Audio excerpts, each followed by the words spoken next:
Alrighty, Victor Elliot. Thank you for coming on the show. This is the Shayan Show. What's going on? You know, this has been a very long-awaited guest because we've always scheduling difficulties. This guy is in finance. He's rigging the next financial crisis as we speak right now. Just look out. Just watch out. I got some for you guys. He's got some for you guys. Okay, so don't buy any. Take your money. Don't buy any mortgages from this guy. Yeah, he might just fuck you over big time. I don't know anything about real estate, so. Well, don't take any stock advice. This guy is. That too. He's a student. He's a disciple of Jim Cramer. I'm purely into debt. I'm in aggressive debt. No, I'm joking. If you want debt, go to this guy. Victor Elliot. So why don't you just tell people about yourself a little quick? Yeah. 30 seconds, because, you know. A little blurb. That's good enough. So I went to school here in Montreal, Concordia University, JMSB. Started in economics, went to finance. And then I work in finance now at a company called Castle Hall Diligence. And yeah, I mean, like, I don't. What do you guys do at Castle Hall Diligence? Well, I mean, so a private equity fund or hedge funds or private debt funds, these are all kinds of structures where rich people or keep the mic a little closer. Yeah. Where wealthy individuals or institutions like a pension fund will supply their money, and then the fund, whether it's a hedge fund, private equity, depending on their strategy, will invest that money for them. And so we're kind of my job is I'm a due diligence analyst, and so I basically perform a review on the hedge fund manager and make sure everything's up to scratch, make sure everything's at the industry standard, and like check what their strategy is, their performance, their IT infrastructure, all that kind of stuff, and make sure that they're investable and that the person or whoever, either wealthy client or pension fund or whatever that's investing the hedge fund's not gonna run away with their money. So I think since your job is due diligence, right? Yeah, exactly. I think we got to do our due diligence and review this bag of chips you got. What is this? Okay, so there's a bit of a story behind this. Shake it for the microphone, Some ASMR. One of those. Yeah. But so basically, this is for those of you who don't live in this beautiful town of Montreal. Mid-COVID, we had a curfew, which was just the best of times. And so why don't we tell them why they did a curfew? What did they think was going to happen after they did the curfew? I think that they thought that coronavirus had a bedtime. Yeah. So that's kind of like the theory behind it. Like some of the top Quebec doctors got together and they're like, okay, coronavirus, like its mom tells it to be in bed by 8 p.m. It was 8 p.m. and then it got coronavirus got older, so it went to 10 p.m. Yeah. No, but that's not. It's because coronavirus was sneaking out after its bedtime, and so we couldn't go out because he's sneaking out. You're right. So, anyways, I was sleeping over at my friend's house one time, and he had bought these, and he's big into Japanese food and Asian food. This is Korean. This is Petro, right? Yeah, Petro, exactly. And I asked him to come on the podcast. He never answered. No. Next time I'll try and get you in touch with him. He told me yes, I want to come on, and then I'm sure he would. 100% he would want to come on. Listen, Petro, you're not invited. Okay, you're not invited anymore. This is your substitute right here. Okay, if this is good, then Petro is re-invited. Oh, there you go. But it looks spicy. It's not supposed to be spicy. I had it. Well, when I had it, it wasn't spicy, and I was inebriated, and it was one of the best chips that I've had, but I can't tell if that's just because I was inebriated or whether it was actually of that degree of quality. So on a scale from 1 to 10, how spicy is this? Like 2. Like that's not its vibe. Like it's not what it's going for. Yeah, that's not like the target. Okay. It's like a Lay's barbecue. So, like how so let's open that shit barbecue. up. Let's see what's going on there. You wanna hit it? All right. Or yeah, I can hold your mic. Oh, this is a very sturdy bag. Let me put the mic down. Yeah, I'll give him the ASMR. Oh no, they have wait. Oh, they have a little thing. Yeah, the ridges. See the ridges? You pull it down all the way to the ridge. Oh, it's retard proof. No, clearly not retard proof. it's just one of those. Oh, okay. There you go. For some reason I thought it was very. Should I get him a close up? You can give a close up. Go ahead. Okay. So this is what we're working with here. Oh shit! Oh, we're giving you guys the whole ordeal. Oh I'm my gonna go God. pick those up. Oh, these look like these look interesting. They look like noodles. Yeah, I think that's the idea. It's like, what do you think? Very sweet. Oh, and it's spicy too. A little bit. That's really good. It's decent. Let's just crunch for the rest of the podcast. Yeah, So this is what people It's decent. It's more spicy than I remember, but still not spicy at all. You know what I mean? It's very sweet. Very sweet. I like it. Yeah. It's pretty good. I give it a 8 out of 10. Yeah, I'm right there with you. Yeah, 8.2. Yeah, it's a good snack. It's you have one? Yeah, I had it. Yeah, it's gas. But yeah, you gotta go to chip snack when you go into the dep, or what? You flip like Miss Vicks or something. Miss Vicks. My go-to. Or you go to salt and vinegar. I don't know. I like to switch it up. You know. Yeah. I like to switch it up. Recently, I like Takis. I'm a fiend for Takis. Really, dude. I've never had them, but in my head, the way that my mind works, and this is like probably the wrong way, but I remember seeing so much goddamn advertising for Takis. That was like the budget for the actual production of the Takis as a portion of their entire budget must be so low because they're putting so much into the advertising. I don't know. Maybe you don't need much money to make good chips. You know. Here's the thing about Takis. Okay. Yeah. It's 100% of it is just like flavor. That's powder or what? Yeah, it's powder. It's like a Dorito style powder, right? Oh yeah, even worse. But it's so fucking spicy. It's like crazy spicy. Yeah, and it's like even if you are like a spice guy, like you're gonna find it spicy. Yeah.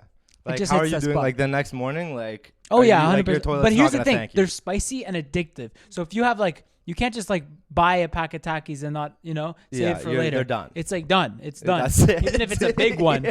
So I had problems. I was having like internal bleeding from eating so much fucking Takis. Dude, it was so bad. Pull it up, bro. Well, this is your nicotine patch, you know? Oh my God. This is your way to this has nothing on Takis. This has nothing on Takis. No. Takis is like that, that ex-girlfriend who's toxic, that you just can't get over, that you just need a little more, Yeah. That's kind of like Takis, That's what it is. You gotta always go back and get a little more of that. I feel like I've done myself a favor by not trying them because otherwise I'd just like. Well, look, you could try them once. Hole, you know? You could try them once. There's guys who have good control, like Charles. Yeah.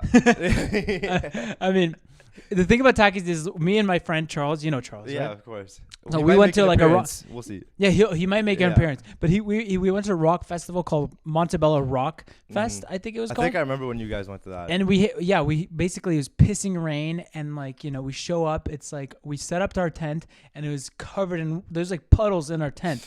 We're sleeping. So it was like brutal. Vietnam. Oh, and all we had to eat was fucking Takis and Chicago mix. Fuck it up. So man, we I got. do not envy you guys. Oh man, it was actually so fun. Apparently, Woodstock, like the day with all the big artists like Jimi Hendrix and all that, was like shitting rain, or it had been shitting rain the whole time. Like it was muddy and nasty, but that kind of built an atmosphere. Yeah, because people back then were like all about the degenerate vibe, like love and hippies. The mud was, they're about it. It was like we're just getting cleansed by the earth, exactly. man. We're one with the earth. Yeah, don't call it mud, bro. That's my guy. Yeah, that's my friend right there. Exactly. They're like rubbing themselves. It's my mud right here. Yeah. Oh my God! Do you ever get those commercials? Mud water. Do you ever get that? No, I can't say that. What is that? I get these commercials. No way it's actually mud though. Yeah, mud. Like, mud is the name of the brand. Mud is the name of the brand. It's like, oh, I'm so tired of coffee. I keep getting anxiety. And then like the guy's like, well, have mud. I have. mud. Absolutely. It's like mushrooms in there or something. Oh, they make it out of mushrooms. It's annoying, man. I wonder if it actually gets you caffeinated though, because there's like some people will be like, oh, I want the caffeine, but I don't like coffee. It's like bad for me. It makes me shit. And then sometimes they go to matcha. We've spoken about matcha. You know how I feel about matcha. I can't be doing that. I cannot be doing that. It's like some ass, some ogre shit. Eh? Yeah, no, it's just too much and like ogoria. It's basically like moss tea. Yeah, it's like tea of like moss. Well, at least that's how I interpret it. I'm sure it's not actually. I think it's like green tea, but it tastes like moss tea.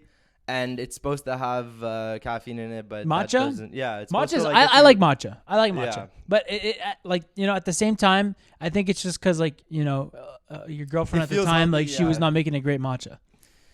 Listen, bro, I have not had a good matcha. I'll tell you that much. Look, there's a place, there's a but there's a like coffee green shop. Tea, iced tea, but that's a totally green different tea, iced tea. No, totally that's a different story. Yeah. There's this coffee shop next to my school in Toronto, 5 minutes away. If you ever come to Toronto, it's called Balzac. It sounds like Ballsack. Ballsack. That's my shit, bro. Exactly. Forget the matcha, bro. I want the sign. I want whatever. I want the Balzac. Exactly. But anyways, they make a great matcha latte. Okay. So yeah, you have to try the one from there. And then after, if you don't matcha like latte is just matcha and milk? It's matcha, like oat warm, milk, like and hot then like milk, maybe hot some like milk. sweeteners or A whatever. little You know, sprinkle it's good, but it fucking costs like $8. You know. Yeah. That's the worst rabbit problem. hole over tacky, because at least tacky, like, you know, Yeah, at least you're it- cheap. you won't get poor, you know? Well, you're probably already poor. yeah. If you're going for Takis. Takis. You know what's crazy? Okay, I know this is like a weird podcast, but look, since we're getting into it about food, there's Please, this bro. food called basically whenever I'd go to Mexico every year, Yeah. I'd go to these like you know, back in the day, because I haven't been in a while, but Yeah. there's this snack called hot nuts, and it's basically nuts with tacky shells, and like it had the same. It's like because I know the wasabi ones, like you know what I'm talking about, wasabi nuts. Yeah, like, it's yeah, like yeah. peanut coated in wasabi, so you get the shell. It's a bit spicy. Yes, but it's exactly. Like a wasabi Same vibe. idea, but Yeah. it's like Takis. It's like the Mexican Okay. version. But dude, they were so good, and I was like looking for them for almost like, you know, 10 years, just like looking for these hot And is it like nuts. street vendor? Or it's like packaged like this. It was like it's kind of smaller. Yeah, street vendor, is that what they call No, it? like a street vendor, like you know in New York, like they're selling like roasted peanuts or whatever on the. Oh street. no! It's coming in a It's like bag, packaged. legit. Keep the mic Okay. closer. Sorry, my Yeah, bad. no worries. Yeah, it's like packaged. But the thing is, like they didn't sell them anywhere, and I'd Okay. call like these places in Montreal, be like, "Do you guys got any hot nuts?" And like, yeah, see, we got hot nuts, but I never like went the out extra there. mile to go get it. Yeah. But now they're commercializing it because it's Taki owns them. Fuego, I think, is the company. Okay. They're selling them, but I just find they're not as spicy as they used to be. It's sad because I think they're trying to get to the general. Gentrified the nuts. Yeah, man, they're trying to get to everyone. Yeah, you know, can't do that. so they're making it less spicy. I'm like, bro, people who don't like spicy food, they're not going to eat hot nuts. Just make it fucking spicy, you know? Don't divide your fans. The previous generation of this was like a death pepper. Yeah, whatever the exactly. fuck, and they toned it down. Now there's like a little old lady on the package and shit. Yeah, bro. Anyways. They should have put like something else. Yeah. Was it actually a death pepper or something? No. No, you're just making shit up. Yeah. But dude, Alex Jones is getting sued for a bill. Yeah. A bill. I don't. You know what? I saw an article like explaining where the number comes from. It's like $985 million, and they're like, 975. yeah, 985. I think I could be wrong though. It might be 975. Everyone's got their own numbers. Yeah, it's whatever. Some big ass number, and apparently, it's $1 for every impression any of his channels got since he did the Sandy Hook misinformation. Well, it is misinformation, but like a billion is? no, $1. Like he like the lawsuit, that amount is derived from $1 per not interaction, but like view, comment, share, whatever interaction. That's an interaction, right? $1 per every interaction since the Sandy Hook, like since he made his false statements about the Sandy Hook. So basically, event. us watching him made him poor is Legit. going to make him poor. That's exactly. I find it such a kangaroo court. You know what's ridiculous? What? Because like, so obviously he goes on the Joe Rogan podcast pretty often, right? He's done like a good amount, like over 5 Yeah, for he was sure. there for like last year. I think, Exactly, was the and last I time. guarantee you, at least each one of those podcasts is at like 5 to 10 million views, at least. Like he's 100%. huge. He's a Actually, huge I attraction. think his podcast, the one where it's Alex Jones Returns, is the most viewed Joe Rogan podcast. Yeah, yeah. That So Joe there Rogan you go. has. So it's like in the tens of millions, and listen, it might not qualify as interactions for an Alex Jones or piece of content because it's a Joe Rogan podcast, but it just kind of shows you how like the shit they're saying in court. I didn't really watch the court hearing, so I can't say, but like the ruling doesn't make that much sense because most of the information, or at least most of the information that the public has digested about Alex Jones is probably via the Joe Rogan experience. Yeah. Right? But I don't know about the majority of the public. Okay, though. but like a good, like the mainstream, right? The mainstream is probably seeing his Well, I shit. think the mainstream, Alex Jones became Because he's off popularized YouTube. in So 2016. and it's like you got to go to Infowars or like some other low-key Yeah, site to okay. like see his shit. So yeah, like, no. But my point is, like, I think that he got into the mainstream after, like, you know. oh yeah. That's They're not saying why he he's in was- the mainstream yeah, no, for no, sure. No, No, they were I saying agree. he was the brainchild of Donald Trump. That Yeah. he was the one who was giving all these strategies. Yeah. And every time Trump would give a speech, it would be like something that Alex Jones had said like 2 weeks ago. Yeah, but before. so what I'm trying to say is basically since I would say most of the mainstream attention that he's gotten not is because of Joe Rogan, but are those Joe Rogan videos. Those are, I mean, from my understanding, if it's every interaction $1 for each of his pieces of content, those probably wouldn't qualify, right? Because it's Joe Rogan piece of content. But those are more impactful than like 90% of his other videos. Okay. So I'm just like, and I don't think that it should qualify. I'm not saying that. I'm talking about Stream Studio. Stream Studio is the best podcast platform that is out there today. There is no podcast platform like Stream Studio. I mean, anytime I wanted to make a podcast before, I'd open up my computer, turn on my camera, and it's just like everything was all over the place. But Stream has allowed me to make everything in one destination. So, I mean, it's made my life way easier, and it's allowed me to focus on making my podcast, having good conversations, than trying to figure out all this technical stuff. I mean, seriously, how many times have you tried to make your podcast with an individual or by yourself, but you're not even talking? You're thinking about everything that's going wrong with the tech. Oh my God, is the camera recording? Is the microphone recording? Is the volume high enough? You don't have to worry about a single thing when it comes to Stream Studio. They handle all that technical stuff, so you don't have to worry. So go on stream.studio today, put in an email, and you'll get a code, and bada bing, bada boom, you can start your podcast today. Stream Studio is amazing. He should be suited all, but I'm saying that, like, he definitely has, like, there's no way he hasn't made money from those Joe Rogan podcasts, right? Mm-hmm. There's no way that's just a charitable thing he just gets on. Do you think he does? Do you think that's how it works? That he didn't get paid for it? Yeah. By Joe Rogan? Yeah. Or like a portion of the revenue from the podcast. I don't know if I don't know, because I've heard about people paying Joe Rogan to be on his show too. And yeah? Yeah, because it's a big, like, yeah, you know, it's to show off. True. But Alex Jones was on there like early, dude. He was in there. No, like, he's his friend. They've known each other for like 20 something. It's like Eddie Bravo. Yeah, you know? Because like I feel like Joe Rogan's gonna make like what, like $500K on an Alex Jones episode, or if not more. I feel like he's probably pitching Alex Jones a bit of that. You don't think? I don't know. I really don't know. I mean, it's like. Anyways, bottom line is, if there's all this viewership that's coming from the Joe Rogan stuff, and that's not involved in the process of punishing him, like, that just kind of shows that not everything is being taken into account, and it's not everything is being treated on a fair ground. Does that make? Do you see what I'm saying? Yes. Yeah. Look, if that's actually how they're doing it for $1. Yeah.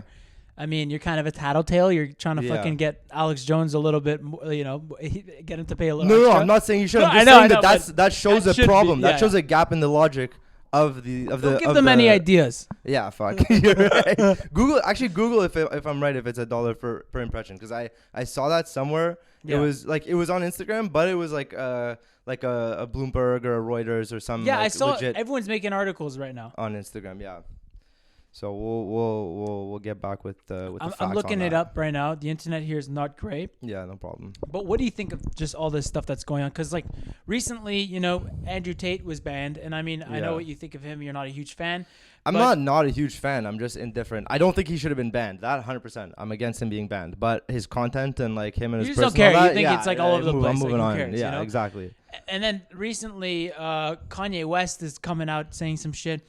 It's like there's a really weird situation there. Do we have to ban everybody? So there's a situation going on with Kanye West where JP Morgan Chase, which is the biggest bank in the world, they kicked him out. They booted him. He's no longer allowed to have accounts with them, and I think he has to leave by some date in November of this year. Like, he has to transfer his assets, which is I don't really understand. I think it might have been because of the White Lives Matter T-shirt thing scandal. No. Basically, what is it?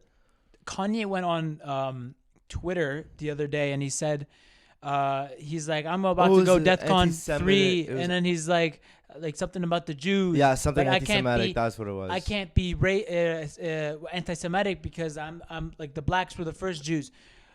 Okay, first of all, that statement is pretty like. It's out there, but like, if you really go back, you look at like he's not capping. He's not joking though. The first Jews were somewhere in Africa. It was but he didn't say anything directly offensive other than he was gonna go off on the Jews. But he didn't say anything. No. Did he? No. So what was the whole freak out about? I don't know, man.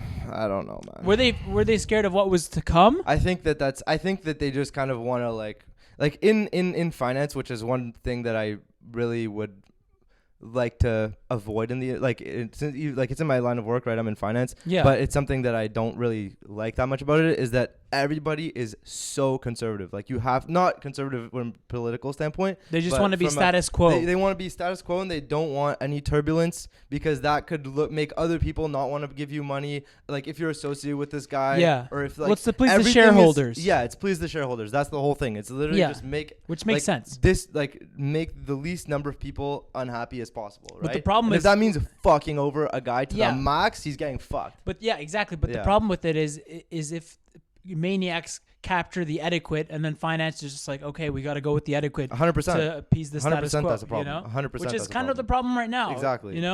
But that's pretty crazy that they kicked him out of JP Morgan. Yeah. Considering JP Morgan funded like both sides of the war during World War II. Yeah, JP Morgan's got some. Yeah, I remember you telling me that story when we were painting that time. It's true. It's true. They've been up to some crazy shit. These bankers. But I don't know what Kanye was gonna. Because actually, you know how he did the Tucker Carlson interview. Yeah. Another part of that, he was saying how he likes to work with Mexicans better than Jews because apparently Mexicans are more trustworthy. That's what he says within his interview. Listen, it's dicey shit to be saying, especially at his level. Like you can't be going around saying that. But like, since when has Kanye West said anything that's like of the norm? You know? Yeah. Even if he wants to get out a message that's just completely normal, like even if he wants to like. He's gonna manage to make it sound weird shit. But let me ask you sounds this. funky as hell to most people. Because their argument is Andrew Tate, Kanye West, they have a lot of influence over young people, whatever. Yeah. You know, and that if they're saying shit that's like harmful and impressionable dangerous, people that are gonna is like, and it's gonna affect people on a massive scale, then they should be banned, right? Yeah. But that's kind of what the media does. They're pushing their agenda for whoever's paying the dollar. And at the same time, like if you apply that logic. You never get a Martin Luther King. You never get a Nelson Mandela. You never get all these massive activists that changed the world for the better because they had Kanye West is no Nelson Mandela. No, I'm not saying he is. I'm just saying that if you apply that logic, you lose a lot of the beautiful sides of humanity. You lose a lot of the individuals who made a massive change because of their voice. And so you're saying even though maybe these guys aren't like an Andrew Tate is probably not, that's probably not like maybe he is, and I'm sure some people think that he is, and he's bringing up young men out of like depression and to make more money. Kanye? Andrew Tate. Okay. But like and some people believe that, and to those people there probably is a positive impact of listening to him, is motivational and all that stuff. Overall it's probably not the same effect as like a Nelson Mandela or whatever, but you can't pick and choose, Mm-hmm. Obviously there's extremes where if it's a very like KKK guy or whatever, some really extreme stuff, then I guess you have to cancel them. But like if their platform, I don't even know, honestly, at that point, I'm like, I'm still, it's just the idea of canceling, I'm so uncomfortable with, even if I hate what you have to say and I can't stand, I don't think people should hear it, I still think that you should be able to say it. Does that make sense? Yeah, 100%. And if everyone has a platform to push whatever their agenda is and they're peddling, and if someone's getting more, I guess attention, does it mean that because the thing is, in World War II, the Nazis, they were kind of insulated. There was no social media. Yeah. It was very like, the only way that even like there's just an anecdote, the only way that really like non-Nazi propaganda was able to be brought to Nazi Germany was a defector flew a plane with a bunch of envelopes over, I think it was Berlin, or it was a big German city, and that like gave some people some additional information that they weren't getting. They did that? Yeah, so like defectors from Germany did that. Really? Yeah, and then like they got executed, but oh shit, yeah. Really? Yeah. Yeah, well, that's the thing. If like now we have the internet, which is why no one trusts mainstream media, because we kind of have all these different things from a bunch of sources. They try to tell us like, if you listen, this person's racist, this person, but like, listen, I'm a minority and I'm listening. Like, I kind of see what's going on. You guys are full of shit. This person's not a racist. Whatever. Yeah. Whatever they're trying to tell you is like almost like the opposite of what it actually is in real life. And they're trying to like inflate it. But all that to say, well, I think it depends. It's not necessarily the opposite, but it's definitely twisted in a way that they want you to they want you to digest it in. Yeah. Even if it's not the complete opposite, there's going to be a twist on it in some way, because that's where power comes. Power comes from just manipulating the way people interpret things. Mm-hmm. And so if you can even twist the message, like, Alex Jones, like he lied about the Sandy Hook shit and he made preposterous claims about it, right? And then he comes out, he apologizes, he does his whole thing. He's like, I made a big mistake, blah, blah, blah, blah. That part of the story of him apologizing, and like he apologized pretty quickly after, if I'm not mistaken. Well, yeah, he apologized. That like, side of the story is very he apologized muted because they don't want. That's not the part of the story that mainstream media wants you to hear about. Like a bunch of times. Yeah, but like it was like, and on all the biggest platforms too. Like Joe Rogan, he ate his words. He's like, I was an idiot for saying this. I'm like kind of 3-4 retarded. times. Like he's like, yeah. But that's the thing. It's like they ran with it and they were like, this is how we're gonna take him down. Yeah. But anyways, what we were actually talking about was the $1 per thing. So I'm just going to read this quote right here. The family lawyers had suggested the 6-person state jury use $550 million as a baseline for calculating the compensatory damages it was to award. Roughly $1 for every social media impression Jones's Facebook, Twitter, and YouTube accounts jointly racked up during 6 years following the mayhem in Newtown. 6 years, dude. Yeah. 6 years. So $1 per view. That's crazy. But wait, and that's the 500 million figure. That's 550 million. Yeah. So they basically doubled it. So now it's nearly $2 per view. Yeah. $2 per impression. No, but what? Maybe they actually took your advice. Yeah, maybe they did. Yeah. Maybe they put Joe Rogan shit in there. Yeah, exactly. They heard this podcast, and then they went back in time and they changed everything. Exactly. That's crazy. Bananas. But look, I don't know. I mean, like Alex. So what do you think? What do you think is worse? This kind of massive, preposterous fine that there's no way he's going to be able to pay and who's going to bankrupt this guy? Or, I mean, they did both to him, or the cancellation, you can't get your voice out.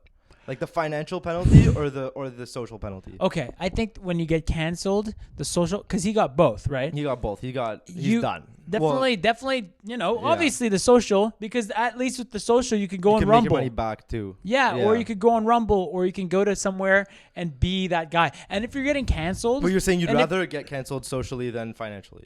Like you'd rather get canceled socially than the people who are canceling, fuck the people who are canceling you. If you actually have some real friends and they know that it's all bullshit, then you can go on another social media platform like Rumble or whatever that comes, because this is becoming a huge issue and they can't control 8 billion people. You know what I mean? And obviously out of these 8 billion people, everyone's going to have a different opinion. I mean, there's a lot of NPCs and bots, that are being controlled. You look around, some people are NPCs. Dude. Yes, there's a lot of NPCs, bro. Like not even just bots on Twitter. Like there are NPCs out there. How often do you just look at a person and think like this person is just like out of it, dude? Yeah.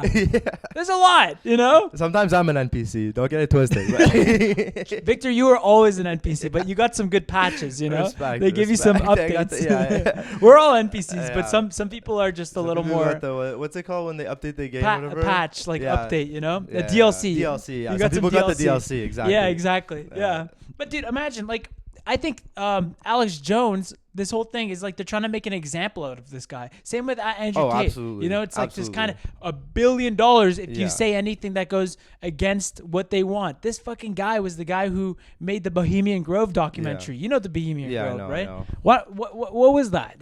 So from my understanding, it's basically a gathering of not just wealthy individuals, but individuals in places of power among large corporations and large institutions and just like powerful families and actors and whatnot.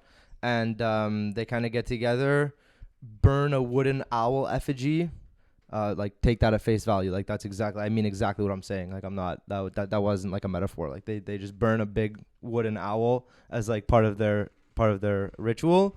And get together. It's basically just a big networking event for these weird motherfuckers, right? But they're not weird motherfuckers. They're rich motherfuckers. People we see all the time on TV. Closeted weird motherfuckers. Yes, they're people that we see on TV all the time. Yeah. You know what's crazy? I mean, allegedly, he says that these people as an initiation, they have to bang each other in the butthole. Finger each other's asses and stuff, and take because pictures so that they can't speak about it. Yes. Otherwise, there's blackmail, right? Yes, it's a club. Yeah. And it's look, we have this shit on you. We're gonna blackmail you, you said. This podcast is brought to you by Stream Studio. Stream Studio is one of the best podcast platforms that's out there today. we're using this right now to record the podcast.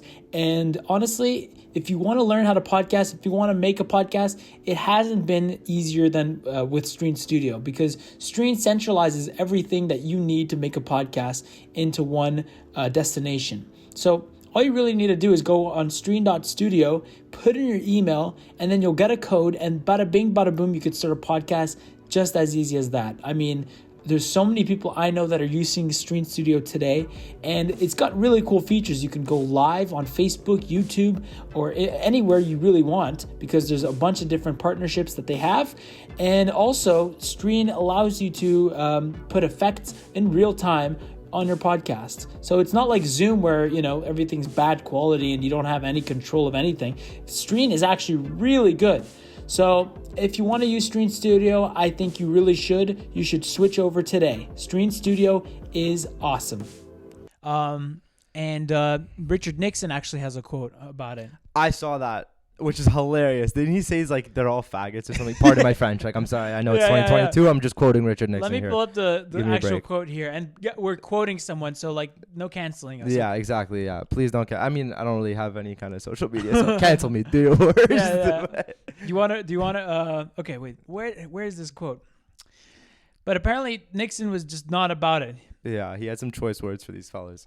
Yeah. There's some it's creepy. It's very creepy. It's definitely creepy, man. They all get, and I think it used to be, and no like politics or anything. Like it could have been Republican, it could have been liberal or whatever. But I think it used to be like some kind of like campgrounds for like the Liberal Party to get together and not do sus shit and like do normal shit. And like just like get together and like speak politics and like have meetings and stuff and get away like a company retreat or something, and then it got turned into this. Yeah, no, well, this is the thing. He says, this is to quote Richard Nixon. This isn't my voice. This is Richard Nixon's voice. It's the most faggy goddamn thing you'd ever imagine. With that San Francisco crowd. There you go. You're pretty spot on. I'm not trying to get canceled though. I'm just telling you guys what it is. Oh my god, it's funny the way he says it's the most faggy. Dude, Richard Nixon was like what? He was a guy, man. He was a weird fella, but oh my he god, had some things to say. It's crazy. Like Richard Nixon, like Hunter S. Thompson and Richard Nixon, they're like cartoon characters, like arch enemies. Yeah, they're like polar opposites, but so far apart that it comes back together. You know? No, but like Hunter S. Thompson, his whole thing was to like talk shit about Nixon. Yeah, of course. Yeah. Well, they met each other. No way. Yeah, Hunter. Apparently, like he got in the same limo as Nixon during the campaign trail, and they just talked about football the whole time. It was actually a good conversation. Wow. Yeah, even though they hated each other. Yeah, because they're both football fans. Wow, that's cool. Yeah, man, that's wild. But so okay, actually, I have a question for you. Yes. Sort of on this track, on the whole social media track. Yes. So I don't know if you got this, but on Instagram, they made me, or not made me, but like they gave me the option to do a questionnaire, like a survey. And like it had been like on my like notifying me like a couple of times. I was like, I might as well get it out of here. And so I did it. And one of the questions was, do you think that Meta, which is Facebook's parent company, so that's WhatsApp, Facebook, Oculus, and Instagram, do you think that Meta is a net positive for society or a net negative? Because there's two ways. And I said I think it's a net positive. You mean it's better for society? I think it's better for society than if it didn't exist. Purely because it's like, otherwise, what are you going to fucking go back to mail and a horse? Like, or like email, like you're not meeting new people on email, you're not like in just the sense of being able to contact such a disparate network of individuals for all of the bullshit that it comes with. I think just for that it's worth it. But they could just are you talking about Meta? Meta, yeah, Meta, exactly. Why? Because you could have group conferences with people and be in the same room with them as an avatar, is what you mean? No, that's because that's what I see. No. So Meta is the parent. Meta. Think Facebook. of Meta. Yeah, that's Facebook. Meta is Oculus. So think of like what you're thinking of Meta. That's Oculus. Oculus is the whole VR, AR, like interactive reality type of shit. That I have my opinions about, but I'm talking about Meta, the entire company. Okay. Like just as a social media company okay. And do I think that they're all good? Fuck no, right? But do I think that we'd be better off without them? No. I still think that they're net positive for society. Well, I mean, and please disagree with me, like I'm also on the I was on the fence 100% going into. I'm still not 100% convinced by my own argument. It's great to have contact with people that are like all across the world, like Skype, whatever, talk to them and like be updated with, what's going on in other people's lives that you haven't seen because you moved away somewhere. For me, it's far not away. even that. For me, it's like, I feel like if you could boil them all down, or if I could just pick one of the apps, and I don't even use it really. I think I've used it like for like 4 or 5 people, the WhatsApp. Oh, okay, WhatsApp, which is basically Facebook Messenger, right? That's kind of all I care about. I don't really care about what people are posting on their feeds. Like Instagram, I guess I pass the time on there, and like that's sometimes I'll get I follow the big news sites and that's typically where I see. Oh, sorry, and that's typically where I see the news, but I can get that from somewhere else, right? I can just go straight to the Yahoo Finance app or the Reuters app or whatever. But the actual messaging platform, I feel like that's so important where we're at right now in society. Just to be able to communicate with people like that and get a message across so quickly and efficiently, I think that's just alone is important enough to keep it around. I don't disagree with you. I just kind of think and look back to like the years of early 2000s, and I think they kind of had the same thing, but just like through cell phone, and it was obviously like more wonky. Takes you like an hour to write like, "Hey, what's up?" Yeah. Oh yeah, with the numbers, multiple buttons and all that shit. Yeah. Yeah, and I like that time. I just feel like people were happier then. Yeah, it was definitely simpler time. But that's the thing. Everything gets more complicated as technology evolves. But I don't know. I kind of like look at it just like psychologically and just like on a massive level of people just on if that they're side, happier. it's definitely detrimental. Yeah. So that's what I kind of look at. But in terms of convenience, it's obviously actually that's a good point. Made a lot of things better. That's a good point. Because I wonder, I guess you can. The only argument for WhatsApp over text is that you can do the ease of international communication is there for WhatsApp versus text. Like if your phone plan doesn't allow it, you're done. Like you're not going to be able to speak with somebody in China right now. Whereas WhatsApp you can't. Well, I don't know. They probably banned WhatsApp in China, but South Korea or whatever. Yeah. Well, for what I use, what I use a lot is like Google Drive or file sharing platforms Dropbox. Yeah. So when I want to film this right now, and I want to where Liam, I do a podcast with him. He wants to send me a video. It's 3 gigabytes. He just puts it on that, and I get it, and he doesn't have to give me an SD card. He doesn't have to come to me and give me things. So I like technology and the aspect of convenience. Yeah. Making things easier. What I don't like is having people glued to their phones, eating propaganda and eating just entertainment. I feel like our lives has become pure either we're working or almost. we're consuming entertainment. I feel what you're saying is kind of made me think that for some, obviously it's not cut and dry company by company, but I feel like Facebook or Meta is very much in the business of not creating problems to solve, but pulling non-existent problems out of thin air and solving them. Mm-hmm. The metaverse shit, I think for gaming it has huge implications, but I don't think for work from home dude, Microsoft Teams or Zoom or whatever, I work from home 90% of the time. I do not need Facebook, Meta Connect, whatever the fuck. I'm good, I don't need to be an avatar in a conference room with my coworkers. I'll just go on Zoom, Cap, bro, you want to be an avatar. I do. You want to be Shrek at the computer table looking at your boss. See, what are you doing at my office? That's the problem. That's exactly an example where that would not fly in finance. I wish it would. To them, I wish it would. Shrek wearing a suit at your office. Bro, imagine the CEO just comes in like the donkey. Yeah, exactly. Your boss is fucking your boss is like Thanos. Everyone's scared of him. Yeah, no, but it's funny and everything, but that's not a problem, It's not a problem that needs to be solved. The Google Drive, huge problem that needs to be solved. Yeah. Google, even just the search engine, that's huge actually problem that needs to be solved. But Facebook, the metaverse shit, it's not a problem that needs to be solved. Instagram, it's hard to trash Instagram because I use it and but I don't really want to be. I'd prefer using it less than I do right now, but it's just if I'm bored and I know I'm gonna have to work in 5 minutes, I'm just going on Instagram, and that's a waste of time. I could be doing more productive things in my time, and so I feel it's kind of it's solving the problem of having like a couple minutes at a time free, but there's better ways to solve that problem with a bit of creativity, you know? Yeah. And on an individual basis, not on a company basis, solving your problem. Well, that's the thing I'm kind of like talking about. It's like we kind of see our free time as moments to consume entertainment, you know? Absolutely. And I feel like, you know, either you're a person who's producing content or you're a person who's consuming content, or you're both, because, like, you know, that's what everyone is, you know, that's what it is. Yeah. But I think you made a really good point. Take these away from me. You gotta.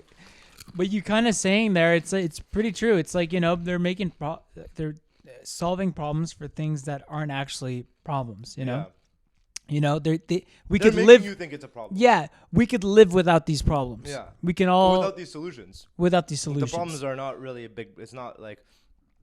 Yeah, they're making you think it's a problem. And I don't know how I'm connecting this, and I don't want to get too controversial. Got it going. But wasn't that kind of like one of the reasons why this whole thing in 2020 happened? Because they're looking for a solution to a problem that never existed. And then guys, welcome to the last Shayan Show episode. No, guys, I did not suicide myself. Okay, this is just to put it out. He's a very happy person. I'm pretty happy. Me too. For the record. But don't you think that kind of like it? I don't know. I don't know how it relates, but it's like the same kind of logic. It's like, why are we creating solution? Because they're gonna happen later. But guess what? You already made it happen by trying to solve the problem. You know. You're talking about. Yeah, we don't. I don't, because sometimes they like look at what you're you say. talking about the beer, but not the beer. The beer.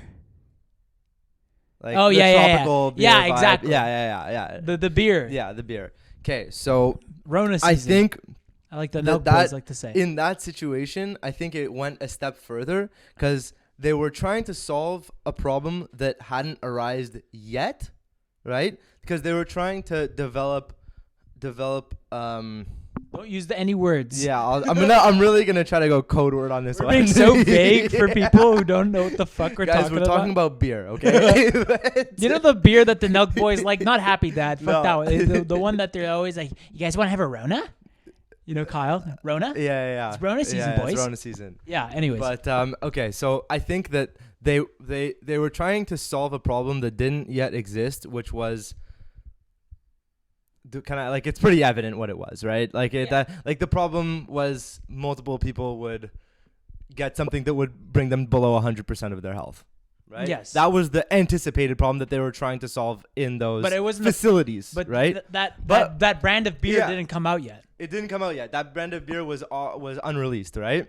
Right. But they were still trying to find a solution for beers in general, right? And that brand of beer was one of the brand of beers that they developed in trying to come to a solution for for certain beers, right? Yes. And so I think that there, and this might sound weird, and I might be on the wrong side of history here, but I think that their hearts were in the right place, trying to help humanity by kind of front running these beers before that they could get to the market. You know what I mean? Mm-hmm. And getting ahead of them before they could get to the market. But unfortunately, what they did. Whether it's through negligence or however you want to take it, is they ended up developing their own beer. But that's the thing. It's like this. So this whole argument kind of relates to Skynet. You know, like you watched Terminator, right? Yeah, it's been a while, so I might need to re-up on the references. But yes. Well, Skynet was like this. I know. It's Skynet. Like this Yeah, company. yeah. They make it's technologies. SpaceX, or it's Tesla. It's like Tesla. It's with the Tesla bot, pretty much. Well, like it's an evil Tesla. Well, okay, yeah, kind of. But like, you know, Terminator 2, I think it's like you see the guy who makes the company, or like the guy who's the genius behind like the Terminator. Right. He's like, his intentions are good. This is supposed to like solve humanity's problems. Like labor even and though stuff. I don't know if it was labor, but I think it was like actually because it was like cybernetic, like it was like arms and stuff. Okay. So like maybe it was like, it was like prosthetics and stuff. Let me actually look up the purpose. They were just helping out humanity. Skynet. Put it that. Purpose. Like, what was the purpose of Skynet? I think you're gonna get the Skynet real company is a there's program a real by the company U.S. now. National. Yeah, there's a real Security. Skynet now. Oh my God! Yeah, really? yeah. There's a real Skynet. That's scary. Whoever whose brainchild was that? I wonder what came first. No, Terminator. 100%. If this is a U.S. like national security program, it might have come first. Skynet is being developed by research. What the fuck? This is like as if it's like a no. But basically, it was to make real-time strategic decisions as well as protect their computer systems for cyber attacks. That's the current real Skynet. No, Terminator 3: Rise of the sure? Machines. Anyways, it was supposed to be like a good thing. Okay. Yeah. Actually, okay. Here's the best answer I found from a subreddit. Please. I'm gonna pretend like I'm still like going through it. Arnold. Yeah. Okay. Skynet was originally activated by the military to control the national arsenal on August 4th, 1997, at which time it began to learn at a geometric rate. On August 29th, it gained self-awareness, and the panicking operators, realizing the extent of its abilities, tried to deactivate it. Skynet perceived this as an attack and came to the conclusion that all humanity would attempt to destroy it. To defend itself, Skynet launched nuclear missiles under its command at Russia, which responded with a nuclear counterattack against the U.S. and its allies. Consequent to the nuclear exchange, over 3 billion people were killed in an event that came to be known as Judgment Day. That is fucked, because that sounds like something that can actually happen, given these AIs that they're coming up with, and the fact that we have nuclear weapons. You know, I'd like to think that the guys developing the AI are conscious, like, you know, the Lex Friedman types. He's the AI guy, right? Yeah, he's a nice guy. Yeah, he's a nice guy, and like obviously nobody's gonna do this shit with the intention of smoking humanity unless, you know, they're a Jeffrey Dahmer type. Mm-hmm. But I feel like, and maybe it's just being naive, but I have hope that those developing the AI systems aren't, well, first and foremost, are putting in an aggressive amount of controls, and secondly, that they're not integrating them into the U.S. nuclear arsenal. Like that would, like, if I hear that there's like, oh, we just like Joe Biden comes on the news, like, by the way, guys, like, we just had this crazy new AI breakthrough and we're gonna like lock it in with all of our nukes. Like, I'm no longer living in North America. It's very simple. Like, I thought you were gonna say like, I'm gonna go to Joe Biden and I was gonna be like, you do nothing. No, I would do nothing to Joe, bro. Sleepy Joe, man, you gotta take a nap. You can have your nukes, you know. You do your thing. I'm out of here. Like, even though I'm in Canada, I'm a bit too close. You think the first thing that they want to do with an AI is to put it in Sleepy Joe's brain and make him an actual like? I mean, listen, bro. He might be the beta, you know. Yeah, exactly. Oh, yeah. Man. No, but the whole thing kind of ties to like just like technology being built to prevent like solving problems. Yeah. But in actuality, they become the problem themselves. Yeah. You know. Yeah. I think that's, and when you're in a situation like as a company where you need, like, because Facebook, they dropped the Facebook you know, the Facebook platform. The name. Yeah, they dropped that, or like they released Facebook in Harvard and everything. It was great and it solved the problem, right? Smart people in Harvard looking to connect with each other, and then it went to Ivy League schools, and that was great, right? And then it solved another problem where it's basically the same problem, but just no longer just for Ivy League. Students became global, right? Yeah. Great, you solved that problem. But as a company, once you've solved the problem and you've built a product that solves that problem, you're like, it's the same thing, finance situation. Like, you're looking to please the shareholders. You need to develop something new that's the next thing, right? What's your next product, right? What's your next? It's always about what's next. And I feel like some companies, and in this situation, Facebook or Meta, is having a hard time determining what's the next very useful or like detriment. What's the next problem that's to the detriment of human connectivity that we can solve? And so they're kind of pulling this problem of AR, VR, like, we're not integrated when we're at home alone, like, which, you know, for the most part, I think when people are home alone, they don't really want to be around people. Like, I'm home alone for a reason, dude. Yeah. I could be with my friends right now, but I'm not. Like, I agree with you. Yeah. I agree with you. And just to like add on to that, these like, you know, we're talking about how these problems are like problems that they see as problems. Yeah. But I think like actual problems, in my opinion, that would actually be helpful for North America, because like, let's say that's where the most profit is. Yeah. I'd say it's like infrastructure, you know? Yeah. In what's that, like energy infrastructure? Just like, you know, like bridges, roads, and shit. Yeah, look at America, man. It's like falling apart. You know, why don't they try to like focus on like building stuff there and try to? I mean, obviously, a lot of it has to do with people who have money and yeah, they're it's investors. very different because like we're moving from the But that's private the problem sector with to the public finance. sector. The problem with finance and like I guess capitalism is that they're always wanting to grow and like become the biggest and best thing when. That Sometimes might you not gotta be focus like on the little guy, which is not Well, it's going to not just develop about into the the little biggest guy. thing. It's not going to develop into the biggest thing, but it needs to be improved nonetheless. But like, what's the end to that? Like there is no benefit to that. That's why it's not happening. I guess. That's what's good. It's that the fact that it's a competition, it could kind of like level everybody up and be like, listen, fuck you. Like we want this new thing. But the problem becomes when it like there's no competition and it's all under one wing. Even though it's like several. Well, that's like when you talk about infrastructure. Obviously, there's some infrastructure like the energy infrastructure that's privatized, but a lot of the infrastructure, like when you say America's falling apart, like you're talking about like bridges, roads, some housing complexes, neighborhoods. A lot of that is government. Oh no, Minnie, bro, this is not for you. But it's government owned. It's government. It's not. The houses aren't government owned, but.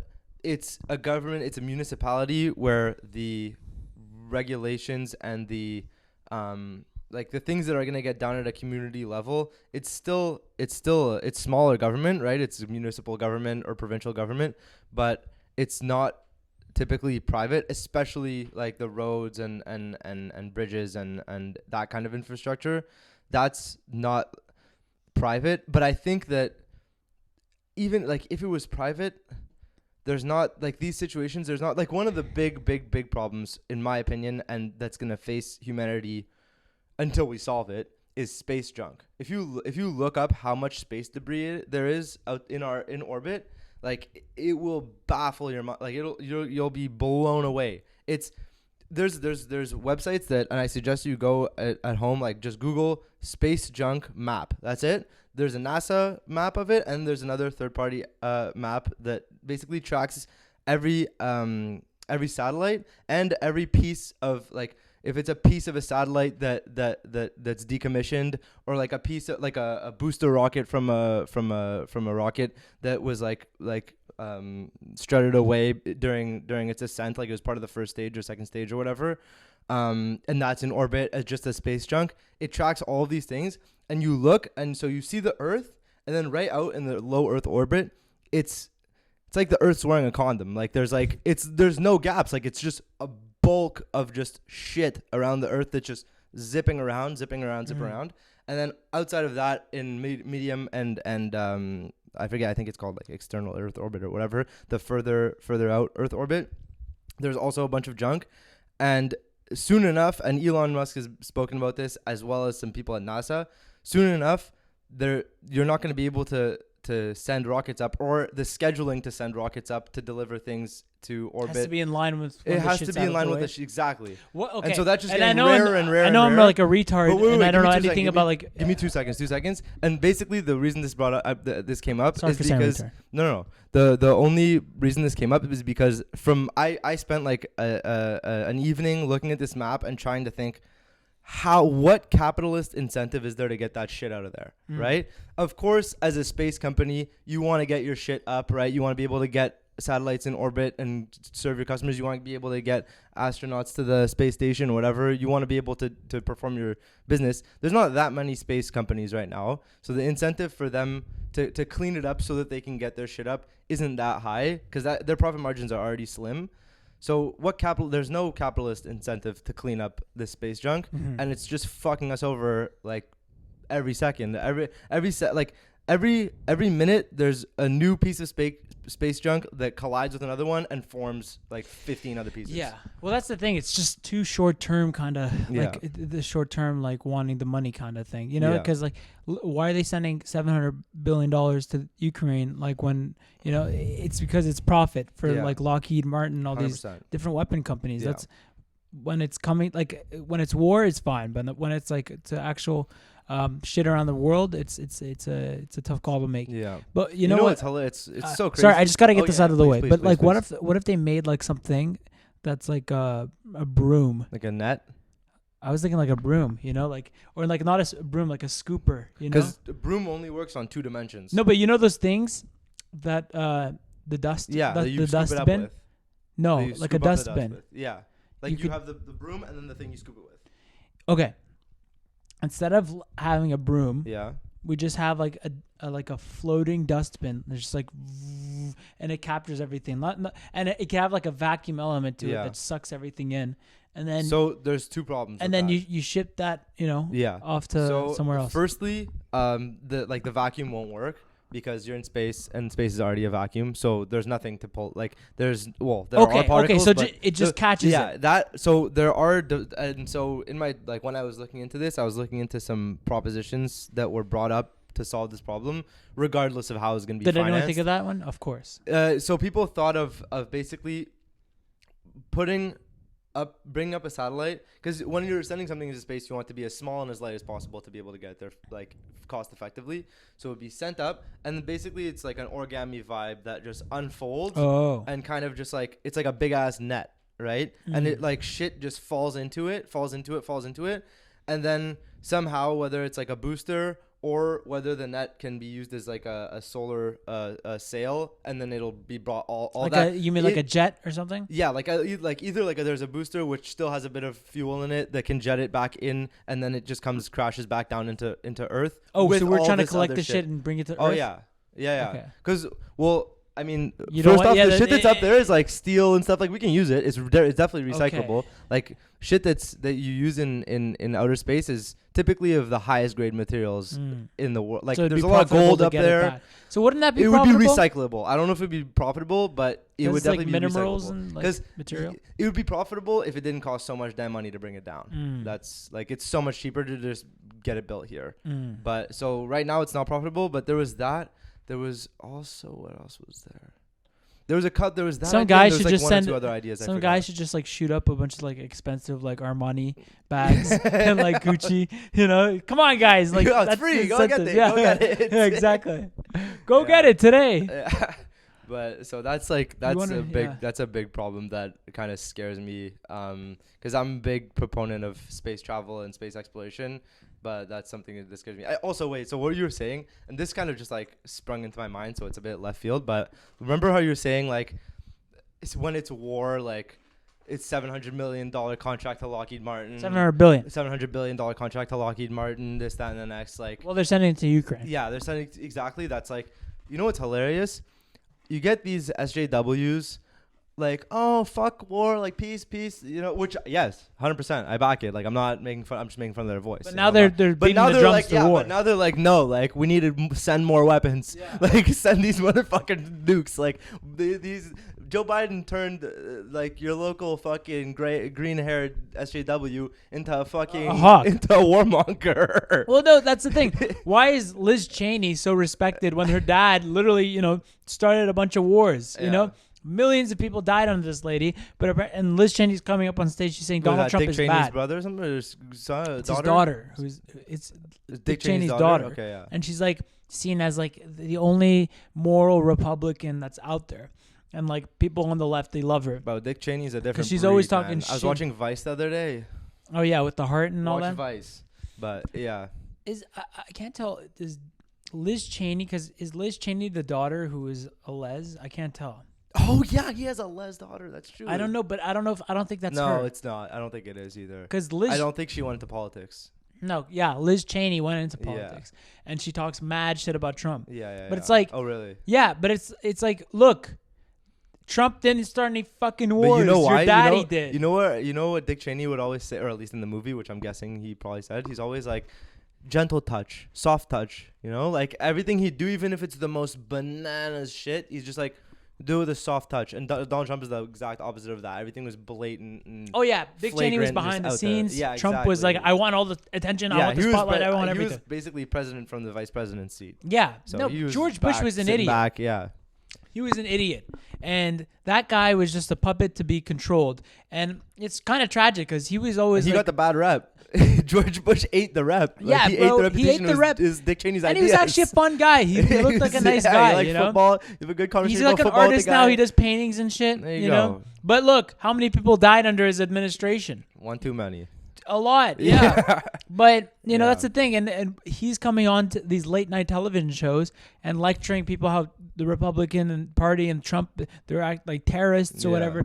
It's like, shut the fuck up. Yeah. You know, you guys are the terrorists. You guys did way worse. You were just a bit more quiet about it. But that's the state we're in, where people are so confused and so lost and so eaten up by the media, where, you know, it's so easy and they'll be so carefree when there's a lot of things to talk about with Trump, but when it comes to like these actual people who have done real damage to people around the world, you know, like Obama in Libya, Syria, all these things, you know, there was a plan to destroy 5 countries in 7 years. Actually, 7 countries within 5 years. I feel like Obama low-key did some shit behind the scenes. Like he was a cool guy. Like he was a cool guy. He was the worst president for whistleblowers, and he destroyed 3 countries: Libya, he Syria. beat down on whistleblowers. And Yemen, obviously. All these countries he just annihilated. And he beat down. The Yemen situation was he was like on the side of Saudi Arabia, and Saudi Arabia was like fucking over Yemen or something. Yeah. How did that was? Do you know? Well, Saudi Arabia is just like destroying Yemen. Yeah. And, like they're for resources, or do you know why? Just religious shit. I'm not exactly entirely sure, but they have like cholera now, and like you know, it's really bad. It's really bad. And I'm pretty sure Saudi Arabia, like, because they're obviously an oil powerhouse, and they've. Did you hear the news about Saudi Arabia today? They do some clauses where like they didn't let certain, or like they reduced the oil exports to countries that would take in Yemen refugees. Really? Listen, this is like roundabout information. Like I don't even remember where I got this information from. I just remember it stuck in my head because I was like, what the fuck? All I know about the Saudis is they're like just they're wheeler dealers. You know? Yeah. They don't really care about anything. Right. What were you saying? You were about to say something. Saudis. Okay, so basically, I think Biden was trying to get the Saudis. This is recent, for the midterms are coming up, and I think he was trying to get them to lower the gas prices. Yeah. Just so he can win. Yeah. But apparently they just revealed it. Yeah. I don't know if that was actually it, but it had something to do. They revealed that Trump was trying to lower the gas prices? No, Biden was trying to lower the gas price. I don't know where I got this information. For the midterms or something. Yeah, because he wants to win again, you know? Oh, yeah. No, 100%. Yeah, that was a big news article. Yeah, I remember came out like today, right? Yeah. Do you remember exactly what it was? Was it the one where like OPEC basically denied lowering their oil prices? Because that definitely happened, but I think that was like 2 days ago. Is OPEC the Saudi Arabian? I don't know if I think that OPEC is oil producing countries something. I'm not sure if Saudi Arabia is in OPEC, but probably is. But I'm not entirely sure. I think if I don't get this story in 2 seconds or the headline or whatever in 2 seconds, forget about then we're gonna abandon ship. Yeah, that's fine. But those guys are up to some goofy shit, though. I was watching this. Russian official warns of World War III if Ukraine joins NATO. Well, no shit. Yeah. If they join NATO, that's they should. Well, okay, whatever. You know, these are controversial. Bro, do you see Elon Musk had a poll of what was it? Do you see that? I forget what Elon's poll was, but then Zelensky, it was something like. Should Ukraine join NATO if it's gonna cause a war, or some shit? It was should we give the people of these regions the right to vote? Yeah, that's to join what it was. Russia? Exactly. Yeah. And then Zelensky replied he's like, do you prefer the Elon Musk who likes Russia or the one who likes Ukraine? Yeah, exactly. Shut the fuck up. This guy is beating the drums for nuclear war. That's what he wants. And Zelensky. And the fact that they're giving $700 billion to... Look, just because they're in a war doesn't change the fact that they're the most corrupt country in the world. That's a big number. $700 billion. When is that that number is coming around? That's a legit number?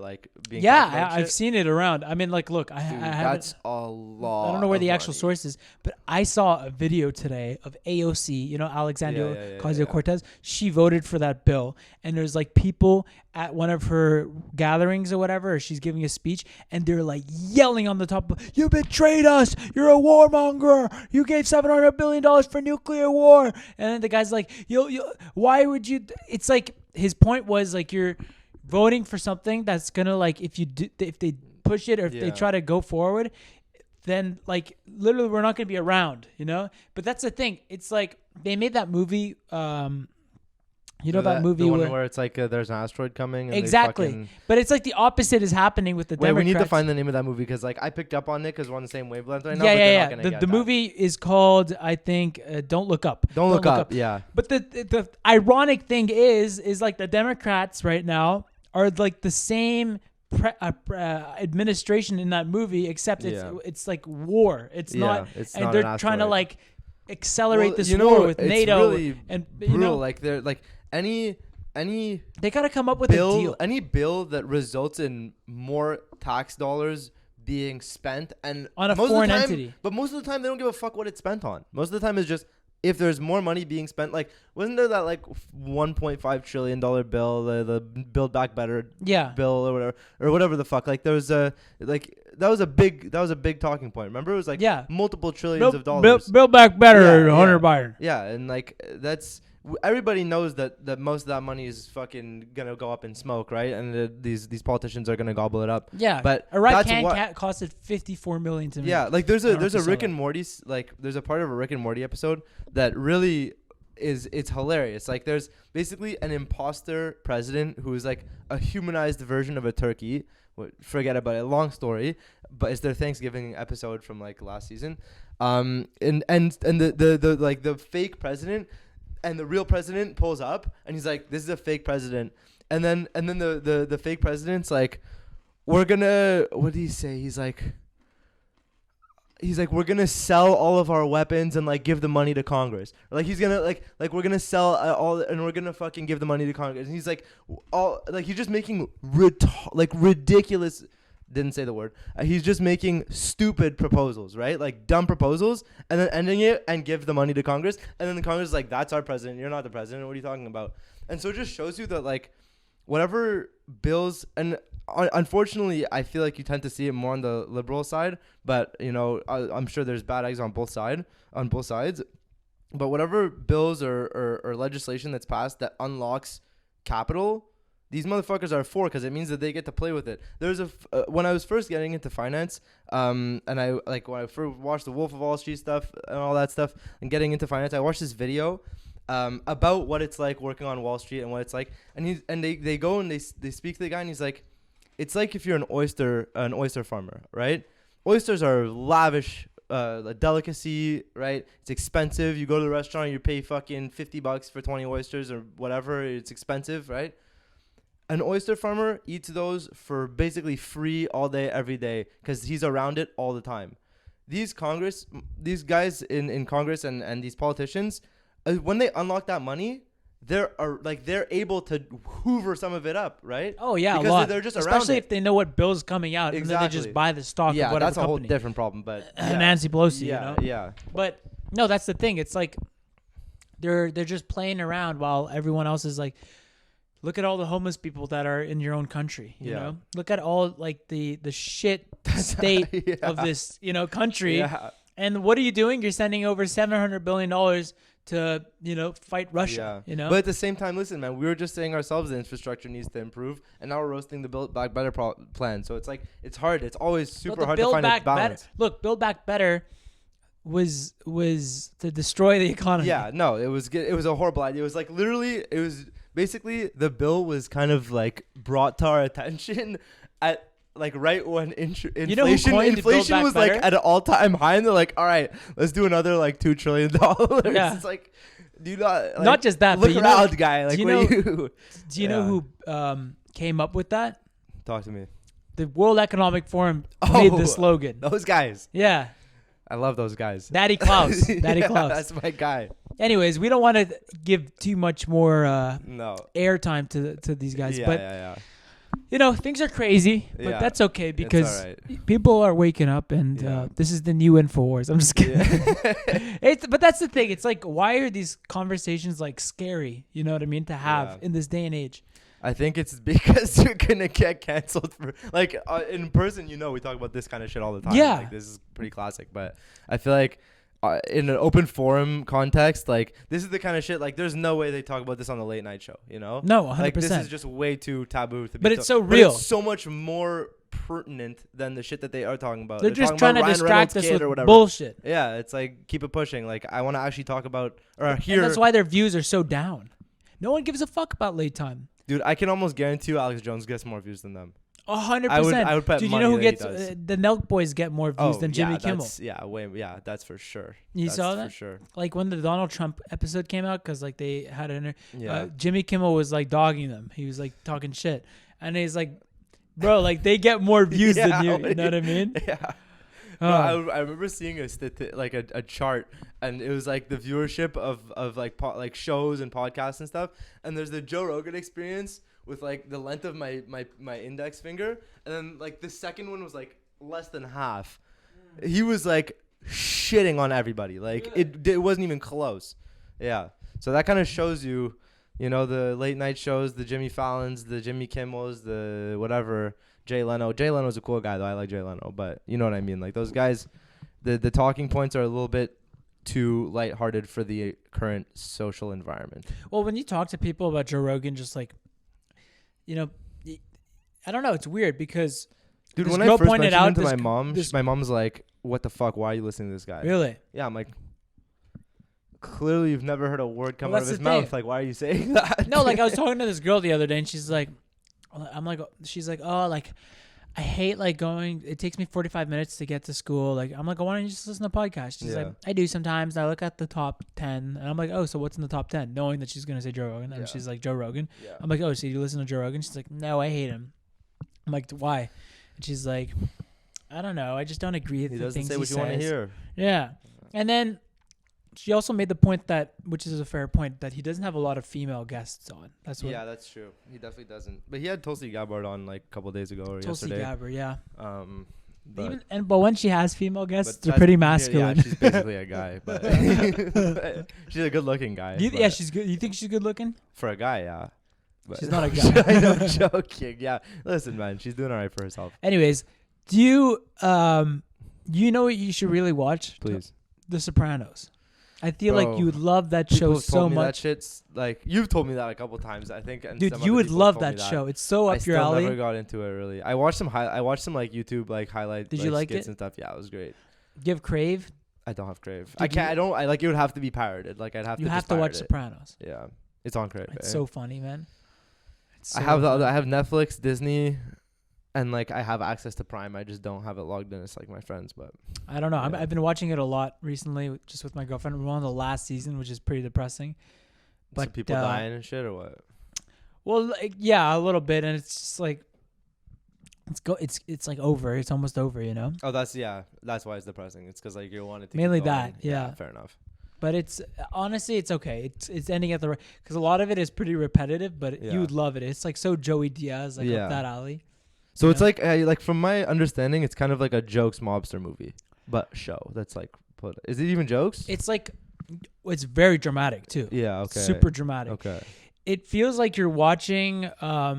It feels like you're just in a room with these people. It doesn't Okay. feel like it's a show. It almost feels like you're actually there, and these people are the situations. Like the TV show is just so like real day-to-day problems, but it incorporated in mob life.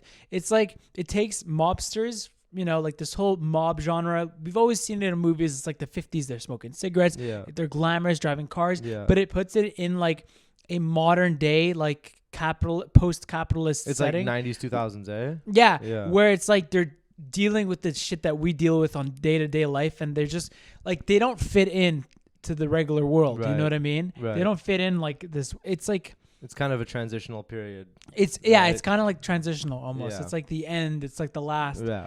You know what I mean? And it's like they have these values, but none of the values make sense. Yeah. You know? Yeah. Like one of the episodes is this guy who's gay. Like he was caught like sucking Yeah. a dick, and if they find out about it, and they're all like debating with the like everyone, like the boss is like whoa, like because everyone's like we gotta kill him. No way. They don't want him. No way. We want that fucking guy to represent us. Like they don't like that, and it's like That's crazy. it's But just, that makes sense. Like for some mob shit in the 90s, like I get it. it's like but the that's 2000s, wild. yeah. Yeah. Damn. But that's also peak Joey Diaz era. Like that's when he was doing his thing in New yeah, Jersey and shit. but that's the thing. like he's probably on the fucking sidewalk. There's a walking character by. called Big Pussy, and he looks Oh, exactly God. he looks exactly like Joey Diaz, and he's always mistaken for being Big Pussy. Come here, like let me show you Big Pussy. This Please. guy, And you know Mad TV? Mad TV, yeah, I do. They made It's a parody. Mad, like Mad the magazine, but it's TV. No. But it was like a skit show. Okay. So they made a skit about The Sopranos, and it was Okay. Joey Diaz playing Big Pussy. Okay. And it was funny. Big Pussy and Joey Diaz are like they're friends because like In real they life. look a lot like each other, and they're That's from the same hilarious. place. That's hilarious. Oh yeah, it's really funny. But anyways, we should wrap up the show because Yeah. like we're just talking about random shit now. We're kind of But kind of off the rails. I like this podcast. It didn't really have like a. Listen, watch Vice. Dude, watch I look The at Big Sopranos. Pussy What else? expecting like this Italian guy, Yeah. but I just got Oh, a you bunch of- literally just. That's that's Yeah, not yeah. an Italian guy. No, Sopranos. It might be Italian, but it's not a guy. Okay, before we end it, I just want you to see this guy's. Oh yeah, he looks a lot like Joey Diaz. Is that not Joey yeah, Diaz? Yeah, he's got a Joey Diaz vibe, and Yeah. I've definitely seen that face before too. Yeah. Yeah, that's cool. But anyways, if you guys enjoyed the Shayan show, and if you enjoyed Victor, you know you could find him on Instagram. He doesn't really do Don't anything. find me on Instagram. You don't find him Keep on to Instagram. yourself. Keep to yourself. Fuck Meta You know. and You know. I just. I really liked having you on, but now you gotta fucking ruin it for all of us. What am I supposed to do? What else am I supposed to do? You You're know? supposed to tell them to follow your Instagram Okay, follow my Instagram. and to listen to your conspiracy theories.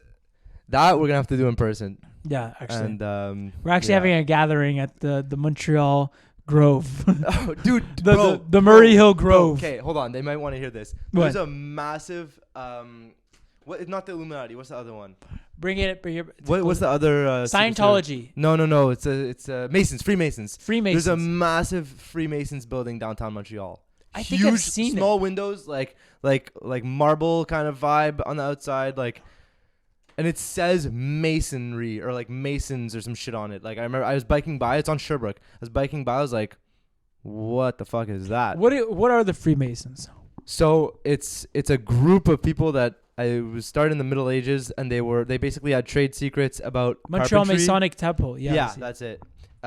They had trade secrets about carpentry and like building shit, and so it's kind of just a group of builders who would share their secrets amongst each other because they didn't want those trade secrets going to their enemies or whatever, but they wanted to have them within their community.